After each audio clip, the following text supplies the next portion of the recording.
Hello dear students, bio के preparation बहुत अच्छे से चल रही होगी आपकी, आई नो। और चैप्टर भी हमारा बायोडाइवर्सिटी एंड इट्स कंजर्वेशन, जो कि हमारा श्योर शॉर्ट क्वेश्चंस इस चैप्टर से अभी चल रहे हैं। तो जिसका जो मोस्ट इम्पॉर्टेंट क्वेश्चंस जो आने वाले हैं बोर्ड में या आ सकते हैं, जिस पार्ट को टच करते हैं ज़्यादा, वो पार्ट्स लेके, वो क्वेश्चंस लेके हम आते हैं आपके सामने इस श्योर शॉर्ट वीडियोज़ के थ्रू। और आज भी ऐसे ही कुछ इंपॉर्टेंट क्वेश्चंस हैं, तो थोड़े से देख लेते हैं, ठीक है। तो चैप्टर है बायोडाइवर्सिटी एंड इट्स कंजर्वेशन, और इसके श्योर शॉर्ट क्वेश्चन का पहला क्वेश्चन यहाँ पे आपको जैसे दिख रहा होगा। तो इट सेज कि would the extinction of one insect pollinator affect the ecosystem, explain. कि अगर एक इंसेक्ट पॉलिनेटर वो एक्सटिंक्ट हो जाए, चला जाए, एग्जिस्ट ही ना करे, तो क्या वो इकोसिस्टम को अफेक्ट करेगा? तो आपको आंसर लिखना है yes. You have to write answer yes, क्योंकि एक्सटिंक्शन तो भाई किसी का हो, अफेक्ट तो करेगा ही, क्यों नहीं करेगा, ठीक है। तो आंसर तो यस लिखना है कि बिल्कुल करेगा। और कैसे करेगा? तो एक तो देखो इंसेक्ट है, तो इंसेक्ट्स दो वेज में आप इसको बोल सकते हो। एक तो ये लोग फूड चेन के पार्ट होते हैं, तो एक बीच में गया तो फूड चेन पे असर आ जाता है ना। फूड चेन बोल लो, फूड वेब बोल लो। दूसरा पॉलिनेशन, ये सिर्फ एक ही फ्लावर का नहीं करते हैं, बहुत सारे फ्लावर्स का पॉलिनेशन करते हैं। और उसमें से कई फ्लावर्स जो होते हैं वो बहुत ज़्यादा डिपेंडेंट वाले होते हैं। तो since they are over dependent on them, over dependent on pollinators, flowers, मतलब I am talking about flowers जो कि सिर्फ इन्हीं इंसेक्ट्स पर डिपेंडेंट होते हैं फॉर पॉलिनेशन, तो फिर ऐसे फ्लावर्स का क्या होगा? इसीलिए इस तरह के एक्सटिंक्शंस बिल्कुल असर डालेंगे। तो आप यहाँ देखिए आंसर्स में भी यहाँ पर लिखा हुआ है कि it would affect the ecosystem because एक तो फूड वेब, जैसे मैंने कहा। Next, extinction of species in case of co-evolved plant is also a problematic, like in case of mutualism where extinction, देखो म्यूचुअलिज्म एक कॉन्सेप्ट है जिसमें कि एक गया तो दूसरा भी गया, बट मैं कहती हूँ म्यूचुअलिज्म भी अगर आप नहीं भी लिखते हो तो भी किसी भी ऑर्गेनिज्म का, हम एक लाइन यहाँ आप ये ऐड कर सकते हो कि बायोडाइवर्सिटी जितना रहेगा वो उतना फ्लरिश्ड या हेल्दी माना जाएगा। वहाँ से अगर एक भी ऑर्गेनिज्म एक्सटिंक्ट हो रहा है तो यानी बायोडाइवर्सिटी पे असर आ रहा है, विच इज़ नॉट गुड। तो ये पॉइंट्स आप डाल के अपने आंसर्स को फर्निश कर सकते हो, ठीक है। नेक्स्ट क्वेश्चन देखते हैं। नेक्स्ट इज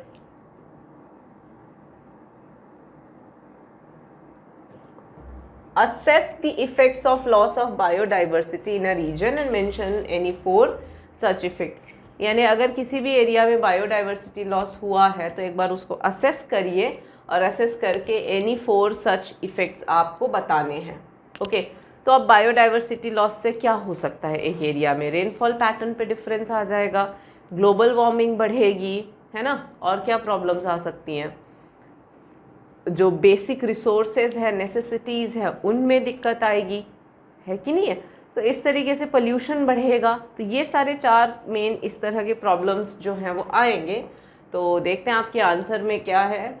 आंसर में भी देखो ऑलमोस्ट इनडायरेक्टली वही सारी बातें लिखी हुई हैं। एक तो है decline in plant production and animal species. तो जैसे मैंने कहा बायोडाइवर्सिटी वो होएगा तो ग्लोबल वार्मिंग बढ़ेगी, क्योंकि प्लांट प्रोडक्शन, एनिमल स्पीसीज ये सब कम होएंगे। Then lowered resistant to environmental perturbations such as drought, यानी कि जो सूखा आना, क्योंकि प्लांट कम हो रहे हैं तो बारिश कम होगी, बारिश कम होगी तो ऑब्वियसली सूखा पड़ेगा, अकाल पड़ेगा, वो चीज़ें होंगी। Then increased variability in certain ecosystem processes such as plant productivity, water use, pest and disease cycle। यानी कि ये आपके प्रॉपरली एनसीईआरटी में मेंशन्ड है, तो ये सब नोट कर लेना कि प्लांट प्रोडक्टिविटी, मतलब देखो वेरिएबिलिटी क्या है? वेरिएबिलिटी यानी कि जैसे देखो फॉर एग्जांपल हर साल प्लांट्स जो है फोटोसिंथेसिस करके, for example just as an example मैं कहती हूँ कि 100 billion tons, just an example ले रहे हैं हम, ठीक है, कि हर साल 100 बिलियन टन्स जो है वो फोटोसिंथेसिस प्लांट्स करते हैं, ये इनका एवरेज प्रोडक्शन है। अब मान लो कई साल 101 भी हो जाए, कई बार 110 भी हो जाए, कई बार 90 ही रहे, तो इतना तक तो कोई फ़र्क नहीं पड़ेगा, क्योंकि ऑब्वियसली हर बार एक्यूरेट 100 हो ऐसा ज़रूरी नहीं है ना।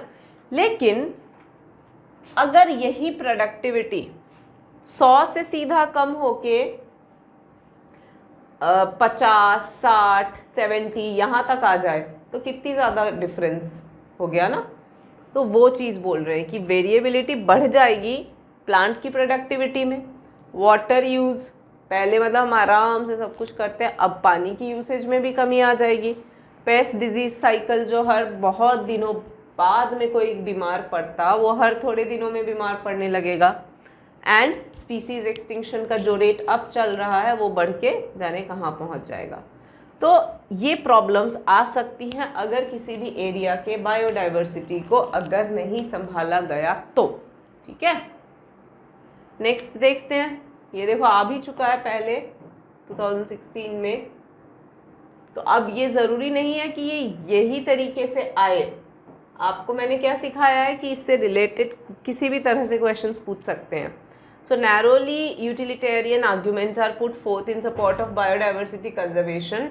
Explain the other two arguments that are put forth in support of the same cause.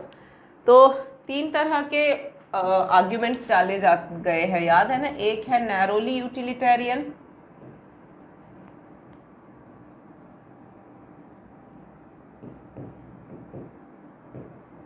एक है ब्रॉड यूटिलिटेरियन और एक है एथिकल या मॉरल, जो भी कह सकते हो। तो ये 3 आर्ग्यूमेंट्स हैं। नैरोली वाले में तो ये कि ठीक है, नैरो माइंडेड थिंकिंग जैसे कह सकते हो कि हाँ हमें ये इतनी सारी चीज़ें देता है, तो सिंस ये दे रहा है तो फिर अगर ये चले जाएंगे तो फिर देगा कौन, एक थोड़ा सा सेल्फिश सा अप्रोच। ब्रॉड यूटिलिटेरियन में ये हमारे लिए इतना कर रहे हैं तो हमें भी करना चाहिए। And ethical is like moral. तो आपको आंसर में क्या लिखना है, आंसर में देखो नैरोली यूटिलिटेरियन, ब्रॉड यूटिलिटेरियन और एथिकल, ये तीनों पॉइंट्स डालने हैं, ठीक है। तो ऐसे कर लाइक ब्रॉड में ये लिखना है इकोसिस्टम सर्विसेज, या ठीक है कि बायोडाइवर्सिटी कितनी सारी सर्विसेज हमें देती हैं। और एथिकल में डालना है हमें कि एवरीवन, जीने का सबको हक है टाइप्स, ठीक है। एवरीवन हैज़ इंट्रिंसिक वैल्यू, मतलब हर किसी का अपना एक वैल्यू है, तो हर कोई अपना वो रखता है, जीने का हक रखता है, तो वो यूज़लेस नहीं है, ठीक है। सो सबके अपने इंट्रिंसिक वैल्यू है, सबका अपना वेलबींग है, तो one should not do this. तो एथिकल एक्सप्लेनेशन तो ये बोलता है। ये वाले जो है वो इकोसिस्टम सर्विसेज की बात करता है कि कितनी सारी सर्विसेज हमें दे रहा है ब्रॉड वाला, फोटोसिंथेसिस करवा रहा है, रेन सारा पूरा अर्थ को संभाला हुआ है, तो दैट इज़ ब्रॉड। और नैरोली वाला जो बोलता है कि अगर ये चले जाएंगे तो हमें मिलेगा कहाँ से फिर। तो भले सेल्फिशनेस हो, भले आप ब्रॉडली सोच रहे हो तो अच्छी बात है, एथिकली सोच रहे हो तो अच्छी बात है, तो किसी भी तरीके से सोचो, अल्टीमेट एम क्या है, बायोडाइवर्सिटी को कंजर्व करना है, फाइन। तो इस वजह से ये 3 आर्ग्यूमेंट्स लेके आपको एक्सप्लेन करना है। हालांकि इस क्वेश्चन में नैरोली यूटिलिटेरियन तो बोल दिया है, आपको बस पूछा जा रहा है अदर 2 आर्ग्यूमेंट्स, तो आपको सिर्फ ब्रॉड और एथिकल के बारे में लिखना है। मेंशन कर देना कि apart from narrowly utilitarian the other 2 arguments are this and this. और ब्रॉड वाला इकोसिस्टम सर्विसेज की बात करता है, ये एथिकल की बात करता है कि कोई यूजलेस नहीं है एंड ऑल दैट। ये मेंशन करते हुए आप, ये क्वेश्चन देख के लग रहा है ये 2 नंबर का रहा होगा, तो ऐसे करके आप आंसर लिख सकते हो, ठीक है बच्चों। तो this is how we have to write answers. और ये कुछ चीज़ें हैं जो इस चैप्टर से आ सकते हैं, और भी क्वेश्चंस या और भी ऐसी शॉर्ट बातें लेके मैं आपसे नेक्स्ट वीडियो में मिलती हूँ। तब तक के लिए आप ये देखते रहो, पढ़ते रहो and just crack your exam. Thank you.